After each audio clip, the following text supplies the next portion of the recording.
Welcome to our Service Credit Purchase webinar. In this webinar, we'll cover the types of service credit you may be able to buy. Our agenda will cover an overview of service credit. We'll talk about what service credit is and some of the types of service credit available for purchase. Additionally, we'll review the request process, payment methods, some items to consider before making your election, and finally, the election package. Let's start by identifying what service credit is. Service credit is one of the three factors used to calculate your retirement pension. Basically, it's the time that you've put in with your CalPERS covered employer. And generally, the more service credit you have, the more your pension payment will be. So a service credit purchase may be a way you can increase your pension. There are a variety of types of service credit that you may be eligible to purchase, which in turn can increase your retirement allowance. Let's begin with some of the most common types of service credit you can purchase. First is a redeposit of withdrawn contributions. If you previously worked for a CalPERS employer and upon separation you withdrew your contributions, well, now that you're a member again, you have the right to redeposit those contributions and restore your service credit. You must redeposit the amount you withdrew plus any interest which would have accrued had your money stayed in the system. For the types of service credit we're going to cover going forward, the eligibility to purchase depends on your employer's contract with CalPERS. State and school members are eligible for these types of service credit purchases. For public agency members, your employer has to contract with CalPERS to be able to offer these benefits, so check with your employer to see if you're eligible. Service prior to membership is if you worked for a CalPERS employer prior to becoming eligible for membership. This may include part-time, temporary, on-call, permanent, intermittent, or seasonal work. The amount you would pay for this type of service credit is based on your pay rate and employee contribution rate at the time that you first became a member plus interest. Military service credit represents the period of time you spent in active military duty prior to employment with your CalPERS employer. If you're eligible, you may purchase 1 year of CalPERS service credit for each 1 year of military service, up to a maximum of 4 years. It's important to point out that we use a present value costing method to determine the cost of this type of service credit. This type of purchase is intended to be cost neutral to the employer. This means that you'll be responsible for paying both the member share and the employer's contribution. If you are granted a military leave of absence to enter active military duty, you may be eligible to have this service credit posted to your account at no cost to you. To be eligible, you must return to CalPERS covered employment within 6 months of your discharge date. If you wait longer than 6 months to return, you'll be required to pay a portion of the cost. There are no limitations on the amount of time that can be credited. However, you'll need to submit a request for credit and provide us a copy of your military service record. Some other less common types of service credit that you may be eligible to purchase are the time that you spent serving in the Peace Corps, AmeriCorps Vista, or AmeriCorps time. If you had to take a leave of absence for maternity or paternity time, a temporary disability, a sabbatical, or education leave, this time may be eligible. A common question that we hear is, can I buy more than one type of service credit?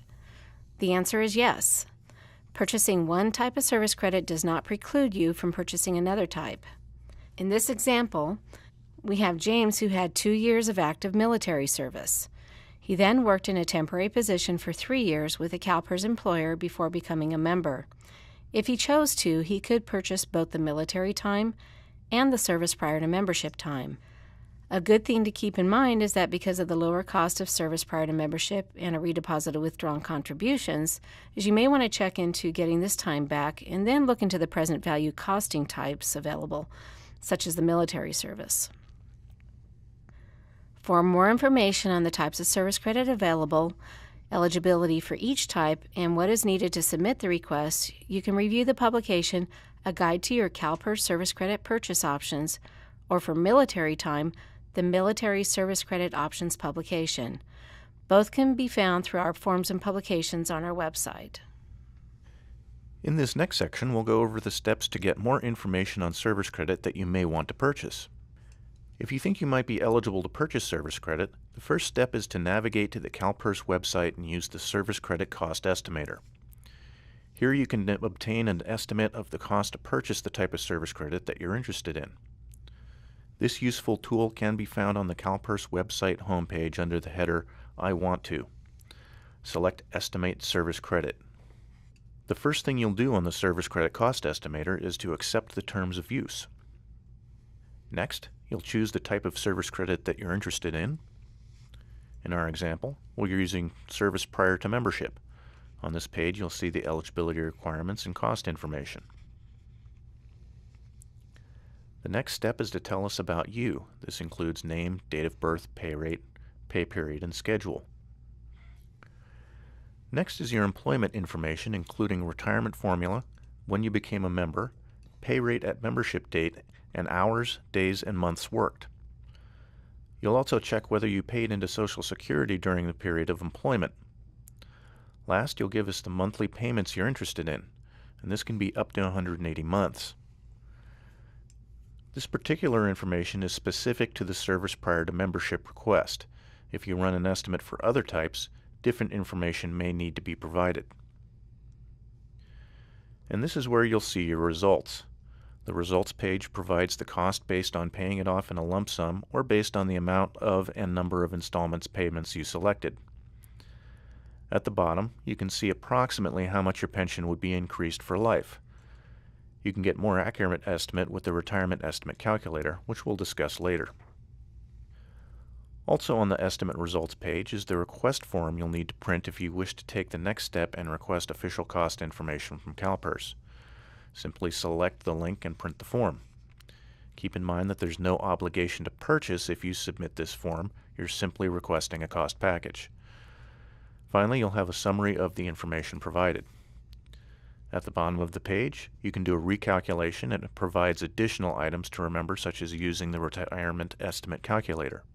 It's important to note that if you're planning on retiring within a year, to get your request in as soon as possible. We'll explain why in a moment. Now we'll discuss the ways you can pay for your service credit purchase. Once you've made the decision to purchase service credit, you'll need to decide which payment method will best fit your budget. There are several options available for you to choose by using either after-tax dollars or pre-tax dollars. You can choose a lump sum payment, installment payments, or a combination of both. Let's start with the lump sum payment. This option requires that you pay the total amount due when you elect the purchase. You can choose to make an after-tax payment by including your check with the election form when you submit it to us. We also accept pre-tax rollovers and plan-to-plan transfers from tax-deferred accounts such as an IRA, a 401k, or a 457. The certification forms are included in the cost information packet that's mailed to you. Please take into account the amount of time required to complete this type of transaction. The 60-day time frame cannot be extended regardless of whether the delay is with you or your financial institution. You may also send a combination of an after-tax payment and a pre-tax payment as long as the total amount does not exceed the lump sum due. You may decide to make installment payments.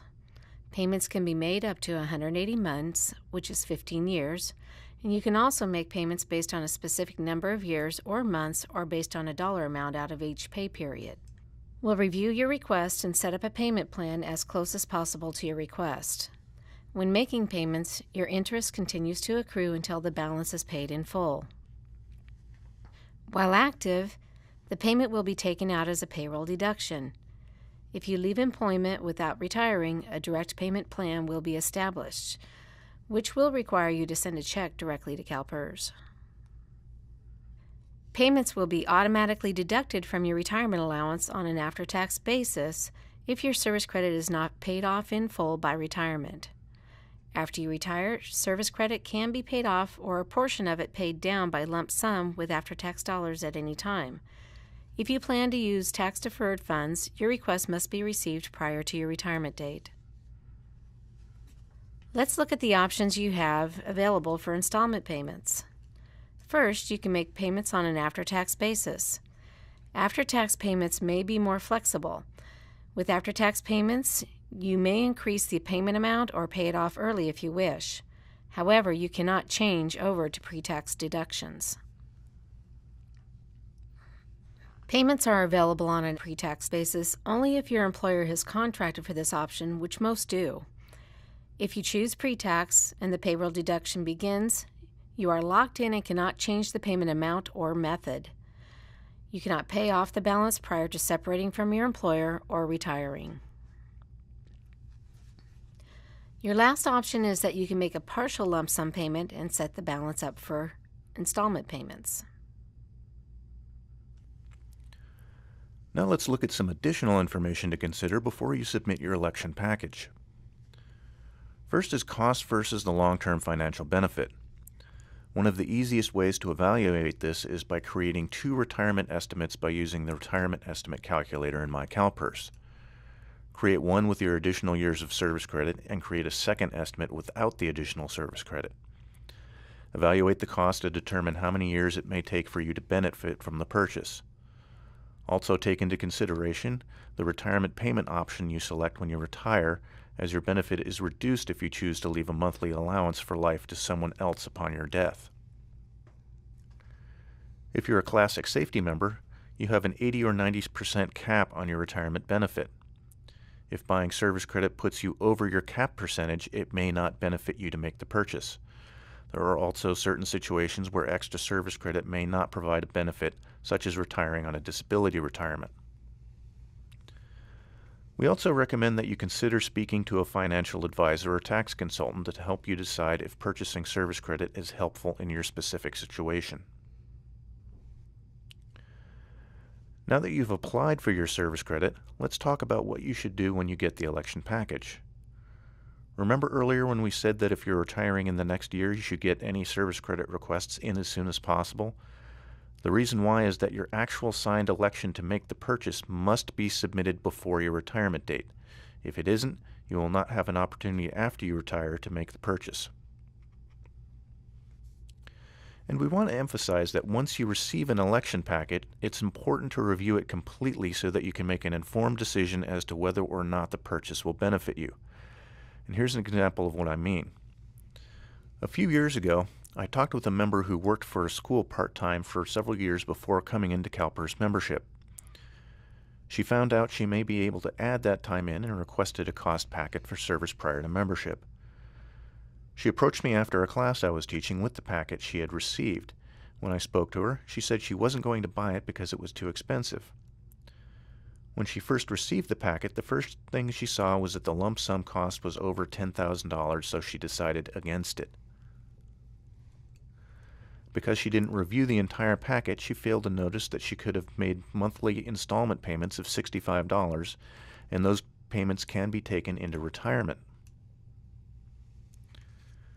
She also didn't see that once she retired, it would give her pension increase of approximately $250 a month.